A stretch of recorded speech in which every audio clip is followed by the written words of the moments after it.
Di ruang rapat kabinet yang dipenuhi aroma tegang di meja panjang berlapis kayu jati, para menteri duduk berhadapan menunggu Presiden Prabowo yang baru saja tiba. Di antara mereka dua sosok menonjol, Menteri Keuangan Purbaya Yudisadewa dan Menteri Investasi Bahlil Lahadalia. Dua nama yang akhir-akhir ini menjadi pusat perhatian dalam lingkaran kekuasaan. Purbaya duduk dengan tenang. Wajahnya dingin, namun sorot matanya tajam seperti bidak catur yang sudah tahu langkah lawan sebelum permainan dimulai. Di sisi lain, Bahlil tampak gelisah. Tangan kanannya mengetuk meja pelan. Tanda bahwa pikirannya tengah berkecamuk. Ia tak sabar menunggu gilirannya berbicara. Isu tentang perbedaan pandangan mereka sudah sampai ke telinga Presiden dan hari ini semuanya akan terungkap di hadapan para pejabat tinggi negara. Ketika rapat dimulai, Bahlil berdiri lebih dulu. Suaranya lantang penuh keyakinan. Ia memaparkan rencana besar tentang investasi asing yang menurutnya akan membawa jutaan lapangan kerja. Ia bicara dengan penuh semangat. Tangannya sesekali menghentak meja, menggambarkan keyakinan yang hampir menyerupai keberanian. Namun, di balik setiap kalimatnya, Purbaya hanya menatap dengan ekspresi datar nyaris tanpa reaksi. Setelah Bahlil selesai, ruangan hening. Semua menoleh ke arah Purbaya yang perlahan bangkit dari kursinya. Tanpa banyak kata, ia menyalakan layar proyektor dan mulai memaparkan data. Suaranya tenang, tidak meninggi. Namun, setiap kata terasa seperti pisau dingin yang menembus udara. Investasi yang Bahlil usulkan memang besar, ujarnya pelan. Tetapi jika kita hitung ulang nilai jangka panjangnya, potensi kerugian negara justru lebih besar daripada keuntungan. Beberapa pejabat langsung saling pandang sementara Bahlil menahan napas. Purbaya melanjutkan dengan nada tenang membeberkan grafik demi grafik yang menunjukkan bagaimana sebagian proyek investasi dapat mengancam sumber daya nasional dan menekan ekonomi lokal. Negara ini bukan sekadar pasar, katanya. Kita adalah bangsa yang harus berdiri di atas kemandirian ekonomi. Kita tidak bisa menjual masa depan demi keuntungan sesaat. Kalimat itu membuat suasana ruangan makin berat. Bahlil menggenggam tangannya erat di bawah meja. Prabowo menatap keduanya dengan tatapan tajam. Ia mengenal karakter mereka berdua. Bahlil adalah sosok agresif, cepat bergerak, dan pandai membaca celah. Sementara Purbaya adalah benteng tenang, keras kepala dalam prinsip, tapi selalu berbicara dengan data. Di tengah ketegangan itu, Presiden mengetuk meja pelan, memberi isyarat agar semua diam. Saya ingin kebijakan yang berpihak pada bangsa, bukan pada kepentingan pribadi atau kelompok, ucapnya dengan nada tegas. Hening kembali menyelimuti ruangan. Bahlil menatap ke arah Purbaya, seolah menantang. Namun tatapan itu dibalas dengan pandangan tenang, tanpa rasa takut, tanpa kemarahan, hanya keyakinan yang teguh. Dalam sekejap, jelas siapa yang lebih siap dengan argumen dan siapa yang hanya bermain dengan retorika. Di luar gedung, media mulai menebak-nebak aroma konflik. Para wartawan sibuk menulis bahwa rapat kabinet hari ini menjadi ajang pembuktian antara dua sosok kuat dalam pemerintahan. Namun, tak ada yang tahu, bagi Purbaya, ini bukan soal persaingan pribadi. Ini soal mempertahankan idealisme tentang menjaga martabat ekonomi bangsa dari permainan angka dan kepentingan asing yang menyusup di balik kata investasi. Ketika rapat usai, Bahlil keluar lebih dulu. Wajahnya menegang. Purbaya berjalan pelan di belakangnya, masih membawa berkas di tangan. Beberapa staf istana menatapnya dengan kagum. Orang itu tak punya rasa takut, bisik salah satu di antara mereka. Dan benar, di tengah riuhnya politik yang penuh jebakan, hanya sedikit pejabat yang berani berkata jujur di hadapan kekuasaan. Presiden Prabowo masih duduk di ruangannya, menatap keluar jendela. Di balik diamnya, senyum kecil terukir di wajahnya. Ia tahu di antara banyak orang yang bicara lantang, hanya segelintir yang benar-benar berani bertindak. Dan hari itu, Prabowo menyadari satu hal penting. Pilihannya pada Purbaya bukanlah kesalahan. Karena di dunia politik yang penuh sandiwara, keberanian seperti itu adalah mata uang paling langka. Pagi itu, udara di istana kepresidenan terasa lebih berat dari biasanya. Para menteri sudah berkumpul di ruang sidang utama, namun suasana hening seolah menahan sesuatu yang besar akan meledak. Presiden Prabowo duduk di ujung meja panjang, menatap tajam ke arah dua sosok yang duduk saling berhadapan, Purbaya Yudisadewa dan Bahlil Lahadalia. Dua menteri yang kini menjadi pusat perbincangan seluruh negeri. Bahlil memulai rapat dengan nada tegas. Ia membawa berkas tebal berisi proposal investasi strategis dari luar negeri yang konon bisa menyerap jutaan tenaga kerja. Negara tidak bisa hanya hidup dari teori, Pak Presiden, ujarnya lantang. Kita butuh uang segar, butuh investor. Dunia bergerak cepat dan kalau kita terlalu hati-hati, kita akan tertinggal. Kalimatnya menembus ruang rapat, penuh keberanian, tapi juga aroma keputusasaan. Purbaya tidak langsung menanggapi. Ia menatap Bahlil dengan pandangan dingin lalu menurunkan kacamata yang sedari tadi menggantung di hidungnya. Yang berbahaya bukan investor, tapi ketergantungan. Katanya pelan namun menusuk. Uang memang bisa datang cepat, tapi kalau tanpa kendali, ia bisa merampas kedaulatan ekonomi kita. Suaranya tidak meninggi, tapi justru karena ketenangan itulah setiap kata terdengar begitu menggetarkan. Bahlil tersenyum sinis. Kedaulatan tidak akan terancam jika kita pandai mengatur. Pak Menteri Keuangan, dunia ini bukan tempat bagi idealisme yang kaku. Beberapa menteri lain mulai gelisah, menyadari arah percakapan itu semakin panas. Namun Purbaya tetap tenang. Ia membuka berkas di depannya, menampilkan data yang disusun rapi. Pandai mengatur mungkin, tapi saya sudah menghitung dampak jangka panjang dari proyek ini. Dalam 5 tahun kita akan kehilangan kendali terhadap sumber daya strategis. Dan itu berarti kemerdekaan ekonomi kita tinggal nama. Ruang rapat bergemuruh. Beberapa pejabat saling berbisik. Sebagian menatap Prabowo menunggu reaksinya. Namun sang presiden hanya bersandar di kursinya. Menatap dua anak buahnya bertarung dengan kata dan logika. Ia tahu momen seperti ini akan menentukan arah pemerintahan. Sementara Bahlil mulai kehilangan kesabarannya. Kalau begitu, apa solusi Anda? Purbaya mau menolak semua investasi hanya karena ketakutan Anda sendiri. Purbaya menatap langsung ke matanya. Bukan ketakutan, Bahlil, tapi kehati-hatian. Kita bukan penjaga pintu yang menunggu tamu datang membawa uang. Kita pengelola bangsa dan setiap keputusan kita hari ini akan menentukan apakah anak cucu kita masih punya hak atas negerinya sendiri. Kalimat itu mengguncang ruangan. Bahkan mereka yang sebelumnya condong ke Bahlil kini mulai menunduk, seolah menyadari kebenaran di balik ketenangan Purbaya. Prabowo akhirnya bersuara. Cukup. Satu kata itu membuat semua terdiam. Ia menatap Bahlil lalu menoleh ke Purbaya. Saya butuh keseimbangan, Bahlil. Kau cepat dalam bertindak, Purbaya. Kau kuat dalam berpikir. Tapi kali ini saya lebih percaya pada analisis yang berbasis data, bukan emosi. Suasana membeku. Bahlil menelan ludah. Sementara senyum tipis muncul di wajah Purbaya. Bukan senyum kemenangan, tapi kepastian bahwa Presiden memahami arah yang benar. Rapat berakhir dengan keputusan menunda proyek investasi tersebut sampai evaluasi lanjutan. Bahlil keluar dari ruangan tanpa sepatah kata. Langkahnya cepat dan berat. Sementara Purbaya berjalan perlahan menatap keluar jendela istana. Hujan mulai turun, menetes pelan di kaca, seolah menjadi simbol bahwa badai politik baru saja dimulai. Di luar istana, kabar mulai menyebar. Media menulis dengan judul besar rapat kabinet memanas. Purbaya gagalkan proyek raksasa Bahlil. Publik mulai bersorak menyebut nama Purbaya sebagai simbol keberanian baru dalam kabinet Prabowo. Namun bagi Purbaya ini bukan kemenangan, ini peringatan. Ia tahu langkah berikutnya tidak akan mudah. Dan di ruang kerjanya yang sunyi Presiden Prabowo menatap dokumen yang baru ditandatangani. Ia menggumam pelan. Dia benar-benar tidak gentar. Sebuah keyakinan muncul di benaknya. Di tengah banyak pejabat yang pandai berbicara, hanya sedikit yang berani berdiri tegak untuk kebenaran. Dan Purbaya, sang menteri jenius, kini menjadi benteng utama ekonomi Indonesia. Meski badai baru saja mulai menggulung di balik layar kekuasaan, sejak rapat kabinet itu, suasana di dalam pemerintahan menjadi panas.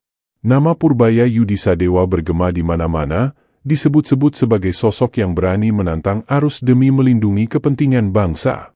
Media memujinya, rakyat menaruh simpati.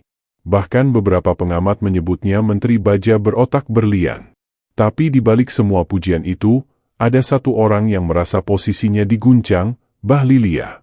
Di ruang kantornya yang megah, Bahlil duduk menatap layar televisi yang menayangkan cuplikan rapat kabinet. Wajahnya tegang, matanya menyala penuh amarah. Dia menamparku di depan presiden, gumamnya dengan suara parau. Tangan kanannya mengepal di atas meja. Kau pikir aku akan diam, Purbaya? Katanya lirih. Sejak hari itu, Bahlil mulai mengatur langkah balasannya dengan hati-hati, membangun jaringan dan merancang serangan politik yang halus tapi mematikan. Ia mulai bergerak di balik layar, memanfaatkan koneksi bisnis dan tokoh politik yang merasa terganggu dengan kebijakan Purbaya yang terlalu ketat. Di kafe-kafe elit dan ruang pertemuan rahasia, nama Purbaya dibicarakan dengan nada miring. Bahlil menyebar isu bahwa Menteri Keuangan itu tidak pro-investasi, kaku, dan bisa menghambat pertumbuhan ekonomi. Negara bisa mandek kalau terlalu banyak hitung-hitungan, ujarnya dalam satu pertemuan tertutup dengan para pengusaha besar. Namun, langkah itu tidak semulus yang ia bayangkan. Purbaya sudah mempelajari arah serangan lawannya.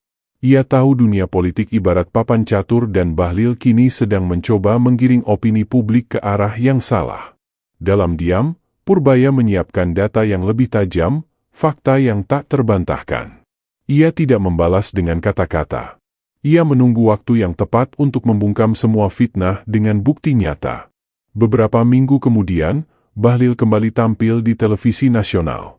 Dengan gaya retorisnya yang meyakinkan, ia menuduh bahwa kebijakan Purbaya telah menunda investasi strategis bernilai besar dan membuat ribuan lapangan kerja gagal terwujud. Kita tidak bisa menunggu terlalu lama hanya karena ketakutan birokrasi, katanya dengan nada tinggi. Namun sesaat setelah tayangan itu berakhir, tim media mulai menemukan data lain. Data yang dibocorkan langsung dari Kementerian Keuangan. Dalam waktu singkat, seluruh negeri dikejutkan oleh laporan transparan dari Purbaya yang dipublikasikan secara resmi. Proyek yang dimaksud Bahlil ternyata berisiko tinggi terhadap utang negara serta memberi keuntungan besar bagi perusahaan asing tanpa jaminan perlindungan terhadap tenaga kerja lokal. Media pun berbalik arah. Purbaya benar lagi, tulis salah satu headline. Keputusan berani yang menyelamatkan miliaran rupiah uang rakyat. Kabar itu membuat Bahlil tersudut. Di ruang kerjanya, ia membanting laporan ke meja. Bagaimana dia bisa dapat data itu secepat ini? Gumamnya dengan wajah pucat. Ia sadar Purbaya bukan sekadar menteri cerdas. Dia adalah lawan yang sulit dipatahkan karena kekuatannya bukan di politik, tapi pada integritas dan kecermatan. Semakin keras Bahlil menyerang, semakin kuat Purbaya berdiri. Presiden Prabowo memperhatikan perkembangan itu dengan tenang. Dalam rapat kecil bersama para penasihatnya, ia berucap pelan, lihat cara mereka berperang. Yang satu berteriak, yang satu bekerja, dan rakyat tahu siapa yang pantas dipercaya. Kalimat itu menjadi sinyal kuat di lingkar kekuasaan. Posisi Purbaya kian kokoh, sementara bayangan Bahlil mulai memudar di mata presiden. Namun, Bahlil belum menyerah. Di malam yang sunyi, ia memandangi gedung Kementerian Keuangan dari jendela kantornya. Kau menang hari ini, Purbaya. Bisiknya dingin. Tapi aku belum selesai. Ia tahu perang politik ini baru dimulai dan ia masih punya kartu yang belum dimainkan. Sementara itu, di ruang kerjanya yang sederhana, Purbaya duduk sendirian menatap berkas di tangannya. Ia tidak tersenyum, tidak juga berbangga. Ia hanya menarik napas panjang. Kebenaran selalu diuji, gumamnya. Di luar langit malam bergemuruh. Seolah ikut menandai bahwa pertarungan dua tokoh besar itu belum mencapai puncaknya. Dan di balik semua hiruk-pikuk kekuasaan, Prabowo tersenyum yakin bahwa pilihannya pada Purbaya bukan sekadar tepat, tapi strategis untuk menjaga negeri dari permainan yang tak terlihat. Pagi itu, suasana Jakarta bergemuruh. Semua media nasional menyorot satu peristiwa penting, Forum Ekonomi Nasional yang akan dihadiri oleh para menteri, pengusaha, dan perwakilan asing. Namun sorotan utama bukan pada agenda forum itu sendiri, melainkan pada dua nama yang kini jadi magnet perhatian publik, Purbaya Yudisadewa, sang Menteri Keuangan yang disebut penjaga kedaulatan ekonomi dan Bahlil Lahadalia, Menteri Investasi yang tengah disorot tajam usai tuduhan kebijakan kontroversialnya. Gedung tempat forum itu berlangsung penuh dengan wartawan. Kilatan kamera bersahutan setiap kali Purbaya melangkah masuk dengan tenang, mengenakan jas abu gelap tanpa senyum. Tak jauh di belakangnya, Bahlil datang dengan senyum tipis, berusaha menampilkan ketenangan meski matanya menyiratkan kekhawatiran. Hari itu, publik menunggu satu hal. Siapa yang akan bicara benar dan siapa yang akan runtuh di bawah sorotan kebenaran. Ketika sesi presentasi dimulai, Bahlil mengambil panggung lebih dulu. Dengan gaya khasnya yang meyakinkan, ia berbicara panjang lebar tentang pentingnya investasi besar-besaran. Kita tidak boleh takut. Dunia menunggu keberanian Indonesia membuka diri, ujarnya lantang. Tepuk tangan terdengar, meski tak semuanya tulus, ia berusaha tampil percaya diri, menutupi kegelisahan yang menumpuk di dadanya. Namun begitu Purbaya naik ke podium, suasana ruangan berubah. Tak ada retorika, tak ada seruan penuh emosi, hanya suara tenang dan datar, tapi membawa beban kebenaran. Ia membuka dengan kalimat sederhana. Angka tidak berbohong. Hanya manusia yang sering menutupinya. Seketika ruangan senyap, ratusan mata tertuju padanya, menunggu kata demi kata yang akan mengguncang segalanya. Layar besar di belakangnya menampilkan grafik dan data yang tak terbantahkan. Purbaya menjelaskan bagaimana beberapa proyek investasi yang dipromosikan Bahlil sebenarnya memiliki pola keuangan yang janggal, keuntungan besar untuk investor asing, tapi potensi kerugian besar bagi negara dalam jangka panjang. Ia juga menampilkan jejak perusahaan-perusahaan yang terkait dengan proyek itu. Sebagian terdaftar di surga pajak luar negeri. Desahan panjang terdengar di antara hadirin. Beberapa wartawan langsung menulis tajuk berita di tempat. Bahlil yang duduk di barisan depan tampak kaku. Wajahnya mulai pucat. Ia mencoba menahan emosi. Tapi setiap data yang dipaparkan Purbaya seperti pukulan telak yang tak bisa dibantah. Bahkan para pejabat yang sebelumnya mendukung Bahlil kini saling pandang dengan gelisah. Purbaya melanjutkan presentasinya dengan suara rendah namun tajam. Negara ini telah terlalu lama menjadi korban janji manis yang disertai jebakan utang. Jika kita ingin berdaulat, kita harus berani berkata tidak pada uang yang tidak jujur. Kalimat itu disambut tepuk tangan meriah. Beberapa hadirin berdiri memberi penghormatan. Di antara sorak itu, Bahlil hanya bisa menunduk, seolah seluruh dunia sedang menatapnya jatuh.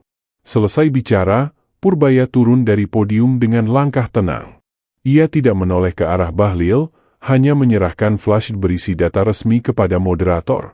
Semua yang saya sampaikan bisa diverifikasi, ucapnya datar.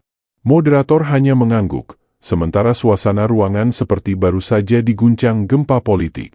Di luar gedung, media segera memberitakan peristiwa itu sebagai momen bersejarah. Purbaya guncang forum nasional, tulis salah satu tajuk utama. Bahlil terdiam di hadapan fakta. Publik bersorak di media sosial. Tagar-tagar Purbaya tak gentar kembali merajai lini massa. Keberanian Purbaya melawan kepentingan besar membuatnya dilulukan sebagai simbol integritas baru pemerintahan Prabowo. Sementara di ruang kerja Presiden, Prabowo menatap layar televisi yang menayangkan ulang presentasi itu. Ia bersandar ke kursinya, tersenyum kecil. Lihatlah, ujarnya kepada ajudannya. Dia bicara bukan untuk mencari tepuk tangan, tapi untuk menyelamatkan bangsa. Dalam diam, Prabowo tahu hari itu Purbaya tidak hanya mengalahkan Bahlil, ia baru saja menegakkan sebuah tonggak sejarah baru, keberanian yang tak bisa dibeli oleh kekuasaan. Sejak hari itu, udara di sekitar Kementerian Investasi terasa berbeda. Di balik dinding kaca dan koridor mewah, bisik-bisik mulai terdengar nama Bahlil Lahadalia kini bukan lagi disebut dengan hormat, melainkan dengan nada ragu dan penuh tanya. Para stafnya menatapnya dengan wajah tegang, seolah melihat kapal besar yang mulai miring diterpa ombak. Dan di setiap layar televisi di kafe maupun kantor pemerintahan, tayangan Forum Ekonomi Nasional terus diputar detik demi detik ketika Purbaya Yudisadewa mengguncang negara dengan data mematikan yang membuat Bahlil membeku di kursinya. Bahlil duduk di ruang kerjanya, menatap meja tanpa suara. Di tangannya ada koran pagi dengan judul besar bertinta hitam Purbaya menyelamatkan kedaulatan ekonomi. Bahlil kalah data. Ia menghela napas panjang, mencoba menenangkan pikirannya. Namun setiap huruf di koran itu seperti menertawakan egonya. Semuanya berubah hanya dalam satu presentasi. Gumamnya lirih. Telepon di mejanya berdering. Ia mengangkat berharap kabar baik. Namun suara di seberang justru membuat dadanya semakin sesak. Seorang rekan politiknya berbicara hati-hati. "Bahlil, beberapa anggota DPR mulai menanyakan kejelasan proyekmu yang tertunda. Katanya Presiden ingin peninjauan ulang total." Hening, hanya napas berat yang terdengar. Bahlil menutup telepon tanpa menjawab. Wajahnya menegang, matanya menatap kosong ke dinding, seolah sedang berhadapan dengan bayangannya sendiri. Sementara itu di sisi lain kota, Purbaya duduk di kantor Kementerian Keuangan dengan ketenangan khasnya.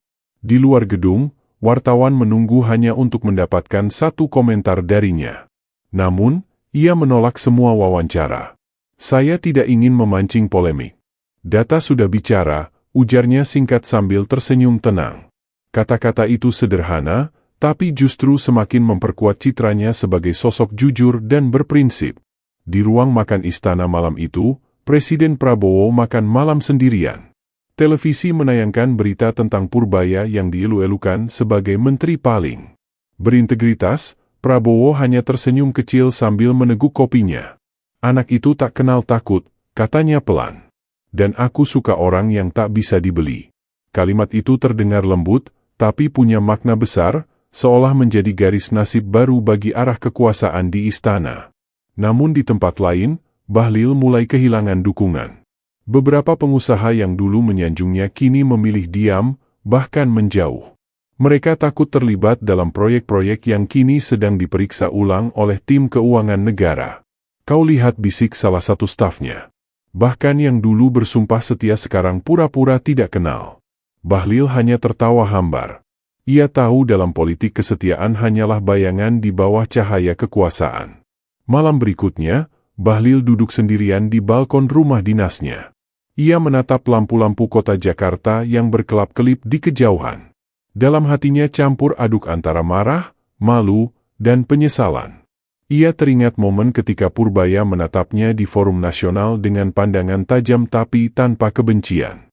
Hanya kebenaran yang tenang. Dan entah kenapa kenangan itu membuat dadanya semakin berat.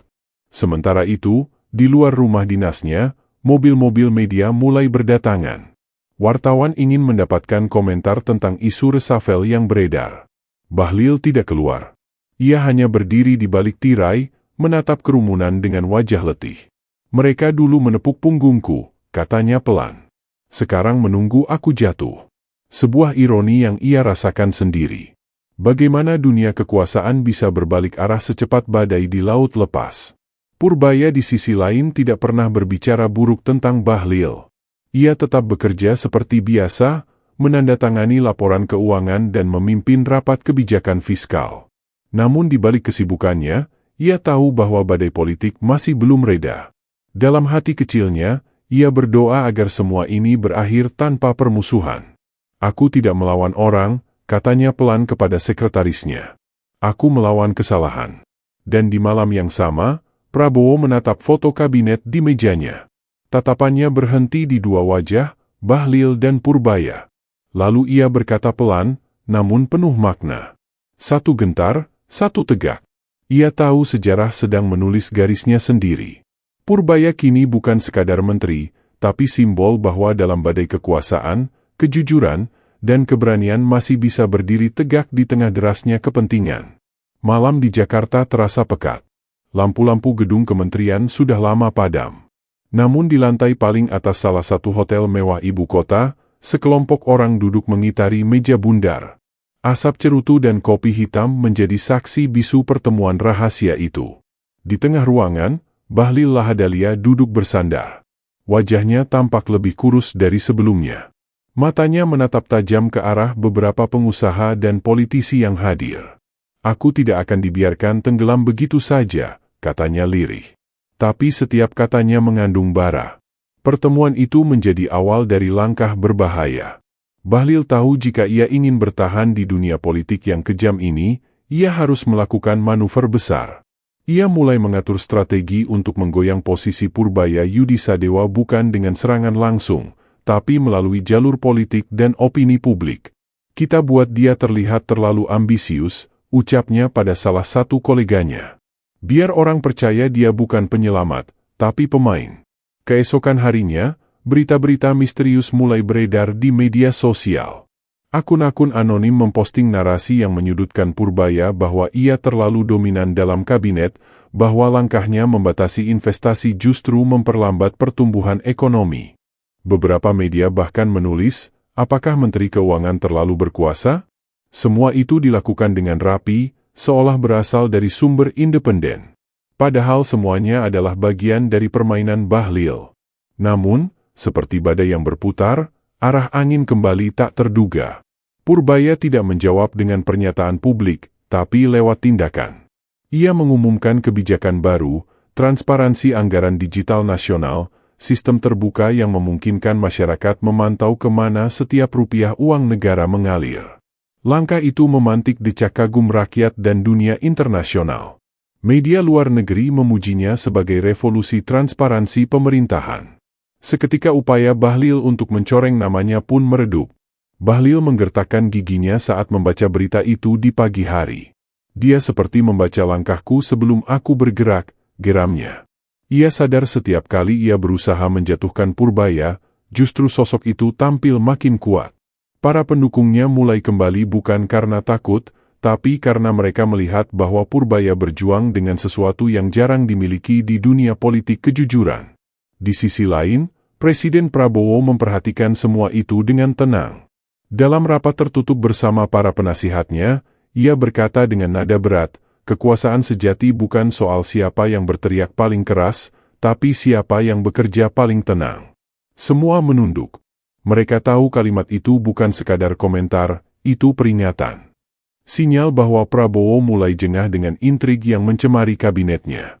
Hari demi hari, posisi Bahlil kian rapuh.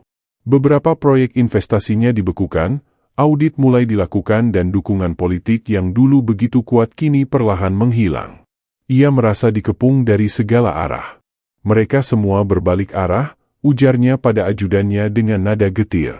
Dulu mereka menyanjungku, kini mereka takut menyebut namaku. Di matanya ada luka, tapi juga sisa nyala ambisi yang belum padam. Suatu malam, ia berdiri di depan cermin panjang di ruang kerjanya. Wajahnya terlihat asing, lelah, dan penuh bayangan. Aku bukan penjahat, katanya pada bayangan itu. Aku hanya ingin negeri ini maju. Tapi jauh di dalam dirinya, ia tahu ambisinya telah mengaburkan niat baik yang dulu ia bawa. Ia kalah bukan karena tak cerdas, tapi karena melawan orang yang tak punya niat bermain kotor. Sementara itu, di ruang kerja sederhana di Kementerian Keuangan, Purbaya menutup berkas dengan senyum tipis. Ia tahu ada arus besar yang mencoba menenggelamkannya, tapi ia tidak gentar. Kebenaran selalu butuh musuh untuk menguat, katanya kepada stafnya. Selama mereka menyerang, aku tahu aku masih di jalur yang benar. Kata-katanya tenang, namun di balik ketenangan itu ada tekad baja yang membuat semua orang di sekitarnya kagum. Dan di ujung malam, Prabowo berdiri di balkon istana memandangi langit Jakarta yang berkilau. Ia tahu dua orang di kabinetnya tengah berada di jalur konfrontasi yang tak bisa dihindari. Satu melawan karena ambisi, gumamnya pelan, satu bertahan karena keyakinan. Angin malam berembus pelan membawa bisikan nasib. Dan Prabowo tahu, sebentar lagi ia harus memilih siapa yang layak berdiri di sisinya saat badai politik benar-benar datang. Hujan turun deras malam itu. Jalan menuju Cikeas terasa sunyi. Hanya sesekali terdengar suara ban mobil menembus genangan air. Di dalam mobil hitam yang melaju pelan, Bahlil Lahadalia duduk dalam diam. Wajahnya menegang, matanya menatap kosong keluar jendela, seolah mencari arah di balik derasnya hujan. Ia tahu pertemuan malam ini bisa jadi penentu nasibnya. Apakah ia akan kembali berdiri tegak atau tenggelam sepenuhnya dalam pusaran kekuasaan yang mulai menelannya? Sampai di kediaman seorang tokoh senior yang dikenal punya pengaruh besar, Bahlil disambut dengan keheningan mencurigakan. Ruangan itu remang, hanya diterangi lampu meja. Seorang pria tua berambut perak menatapnya tajam dari kursi kulit besar. Aku dengar kau sedang terdesak, ucap pria itu dingin. Tapi aku juga dengar kau masih punya semangat berperang. Bahlil menunduk hormat lalu menjawab lirih. Saya tidak akan menyerah begitu saja, Pak. Tapi musuh saya bukan orang biasa. Pria tua itu tertawa kecil kemudian berkata, kau bicara soal Purbaya. Aku sudah lama memperhatikan dia. Tenang, setiap orang punya titik lemahnya. Bahlil menatapnya dengan mata penuh harap, seolah menemukan cahaya di tengah kegelapan. Namun, pria tua itu melanjutkan dengan nada yang lebih pelan. Tapi masalahnya titik lemahnya bukan uang, bukan jabatan, melainkan keyakinan. Kalimat itu menggantung di udara membuat Bahlil terdiam. Ia tahu melawan seseorang yang berjuang dengan keyakinan jauh lebih sulit daripada melawan seseorang yang berambisi. Sementara itu, di sisi lain Jakarta, Purbaya Yudisadewa sedang memimpin rapat larut malam. Di ruang kerja Kementerian Keuangan, ia duduk tegak dengan mata lelah tapi penuh semangat. Jangan takut dengan tekanan politik, katanya tegas pada timnya. Kita bekerja untuk negara, bukan untuk mereka yang haus kekuasaan. Kalimat itu disambut dengan anggukan penuh hormat. Para staf tahu, di tengah badai yang semakin kencang, Purbaya tetap menjadi sosok yang tak tergoyahkan. Di luar ruangan, seorang pejabat muda mendekat dan berbisik, Pak, kami dapat informasi ada pertemuan rahasia malam ini di Cikeas. Nama Bahlil disebut Purbaya menatap tajam lalu menghela napas panjang. Biarkan saja, katanya tenang. Kalau mereka bergerak di kegelapan, kita akan melangkah di terang. Kebenaran tidak butuh sembunyi. Namun di balik ketenangannya, Purbaya tahu pertempuran ini belum berakhir, hanya berganti bentuk. Di istana, Presiden Prabowo menerima laporan serupa dari intel politiknya. Ia mendengarkan dengan tenang, lalu berjalan ke jendela besar yang menghadap halaman istana. Mereka pikir aku tidak tahu apa yang terjadi di luar sini, gumamnya lirih. Bahlil sedang membangun perlawanan diam-diam, sementara Purbaya makin kuat di hati rakyat. Ia menatap langit malam yang kelam, lalu menambahkan pelan, terkadang badai dibutuhkan untuk tahu siapa yang tetap berdiri setelah hujan reda. Kembali ke Cikeas, pertemuan makin panas. Beberapa tokoh lama mulai menawarkan dukungan kepada Bahlil dengan imbalan janji politik. Kalau kau berhasil menjatuhkan Purbaya, kata salah satu dari mereka, kami pastikan posisimu aman di kabinet berikutnya. Bahlil hanya mengangguk, namun dalam hatinya ada perasaan yang tak menentu. Ia sadar dukungan yang ia dapatkan malam itu bukan karena kepercayaan, tapi karena kepentingan. Dan kepentingan bisa berubah arah kapan saja. Ketika pertemuan bubar menjelang tengah malam, hujan sudah berhenti. Bahlil berjalan keluar, menatap langit yang kini bersih tanpa awan. Di kejauhan, ia bisa melihat lampu kota Jakarta yang berkilau. Tapi entah mengapa, sinar itu terasa dingin. Ia merasakan sesuatu yang ganjil, perasaan seperti sedang berlari di jalan yang gelap tanpa tahu ujungnya di mana. Aku harus menang, katanya pada diri sendiri. Bagaimanapun caranya, di waktu yang sama, Purbaya berdiri di balkon kantornya memandangi kota yang sama. Tapi pandangannya berbeda. Ia menatap ke arah gedung-gedung tinggi itu bukan dengan rasa takut, melainkan tekad. Setiap gelap punya fajar, ucapnya pelan. Dan fajar itu akan datang selama kita tidak berhenti melangkah. Sementara jam terus berdetak menuju tengah malam, dua sosok itu, satu berjuang dengan ambisi, satu bertahan dengan keyakinan, sama-sama memandang ke arah langit Jakarta. Mereka belum tahu badai besar sesungguhnya baru akan datang dan kali ini bukan hanya posisi mereka yang dipertaruhkan, tapi juga masa depan politik negeri ini. Pagi itu, langit Jakarta mendung. Udara di sekitar Istana Merdeka terasa tegang. Seolah awan kelabu di atasnya ikut menahan napas. Di ruang rapat utama, Presiden Prabowo duduk dengan wajah dingin di ujung meja panjang. Di sisi kanan, Purbaya Yudisadewa tampak tenang, menatap lurus tanpa ragu. Di sisi kiri, Bahlil duduk dengan rahang mengeras, mencoba menyembunyikan gelisahnya. Suasana sunyi, hanya suara detak jam dinding terdengar pelan seperti hitungan mundur menuju ledakan yang tak terelakkan. Prabowo membuka rapat dengan nada berat.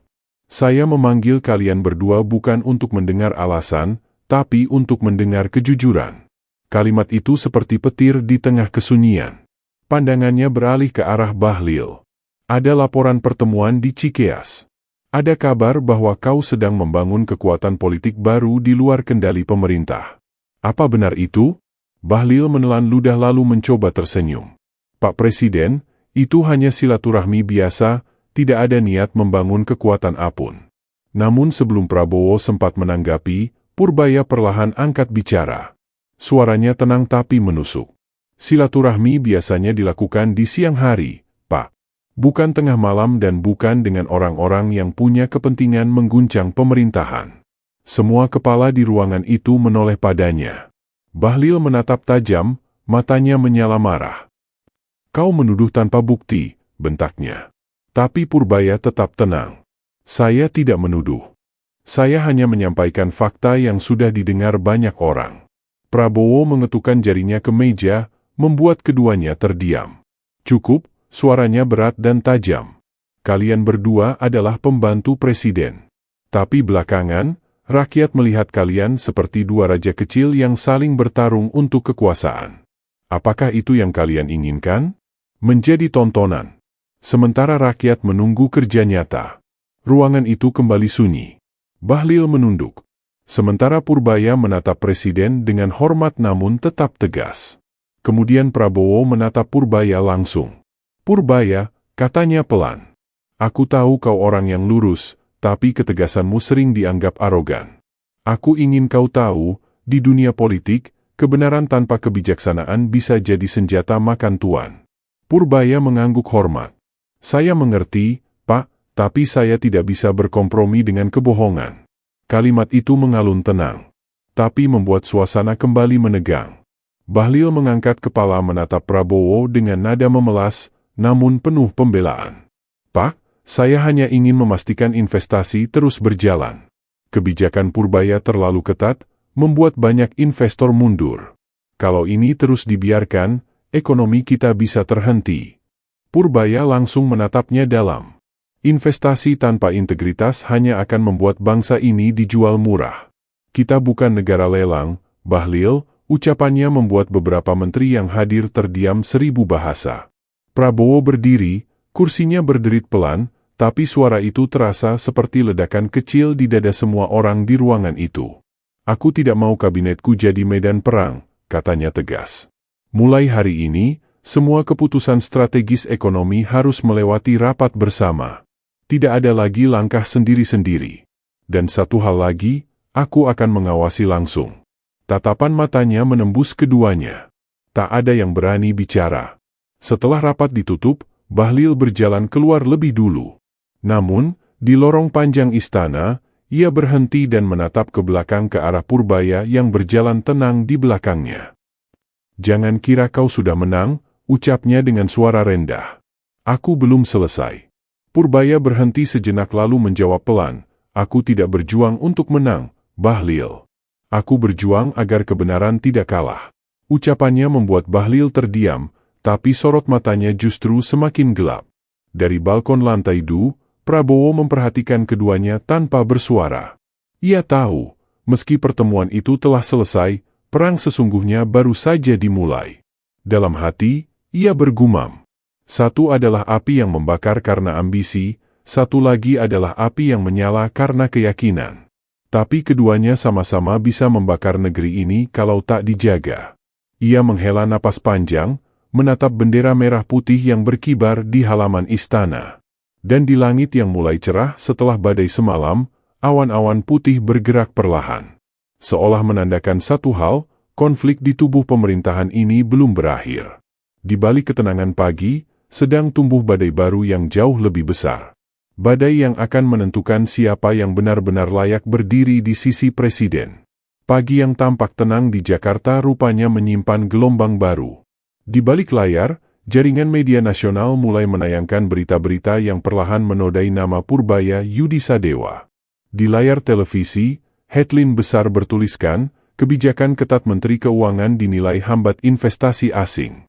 Narasumbernya, orang-orang yang dulu dekat dengan Bahlil Lahadalia. Semuanya diatur rapi, bukan serangan langsung, tapi racun halus yang perlahan menetes ke benak publik. Di ruang redaksi sebuah stasiun TV ternama, seorang produser muda menerima telepon misterius. Pastikan berita tentang kebijakan Purbaya tayang terus, bikin masyarakat merasa ia memperlambat ekonomi. Suara di seberang terdengar pelan, namun memerintah. Ia tak tahu siapa yang berbicara, tapi dari nada dan tekanannya, ia tahu ini perintah dari orang berkuasa. Dalam dunia politik, kadang kebenaran kalah oleh narasi. Dan kali ini narasi itu sedang dibentuk dengan cermat. Purbaya menyadari perubahan itu dengan cepat. Setiap pagi, koran dan siaran berita memutar balikan kerja kerasnya. Ia yang selama ini dikenal jujur dan lurus, kini digambarkan sebagai menteri yang kaku, dingin, dan tidak ramah pada dunia usaha. Para investor mulai bimbang, beberapa bahkan menunda pertemuan. Di ruang kerjanya, Purbaya duduk diam menatap tumpukan berkas. Wajahnya tenang, tapi di balik itu ada amarah yang disembunyikan rapat-rapat. Sore itu ia menerima panggilan dari Presiden Prabowo. Datang ke istana malam ini, kata suara di ujung telepon. Nada Prabowo datar, tapi cukup membuat jantung siapapun berdebar. Purbaya tahu badai opini pasti sudah sampai ke telinga Presiden. Ia menutup telepon lalu menatap keluar jendela. Mereka bisa menciptakan cerita, gumamnya pelan, tapi mereka tidak bisa mengubah kenyataan. Di tempat lain, Bahlil duduk santai di ruangannya yang mewah. Di hadapannya, beberapa pengusaha dan konsultan politik tersenyum puas melihat hasil kerja mereka. Perlahan tapi pasti, ujar salah satu dari mereka. Citra Purbaya akan runtuh. Publik mudah terpengaruh, apalagi jika terus diberi narasi yang sama. Bahlil hanya mengangguk kecil. Ia tahu apa yang sedang ia lakukan berisiko besar.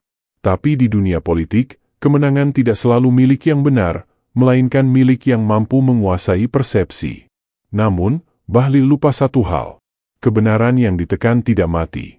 Ia hanya menunggu saat untuk meledak. Di tengah gempuran opini miring, beberapa media independen mulai menggali data asli dari kebijakan Purbaya. Laporan investigatif menunjukkan bahwa kebijakan itu justru menyelamatkan triliunan rupiah dari kebocoran proyek investasi bodong. Publik perlahan mulai melihat sisi lain bahwa Purbaya tidak menghambat investasi. Ia justru membersihkannya dari mafia anggaran. Malam itu di istana, Prabowo berdiri di depan jendela besar, memandangi taman istana yang disinai lampu lembut. Di belakangnya, Purbaya berdiri tegak. Saya tahu apa yang sedang mereka lakukan, kata Prabowo tanpa menoleh. Mereka ingin mengguncang kepercayaan rakyat padamu. Purbaya menjawab pelan. Biarkan mereka, Pak. Saya tidak akan membalas dengan kebohongan. Prabowo berbalik, menatapnya lekat-lekat. Kau tahu risiko bersikap seperti ini? Purbaya mengangguk. Saya siap, Pak.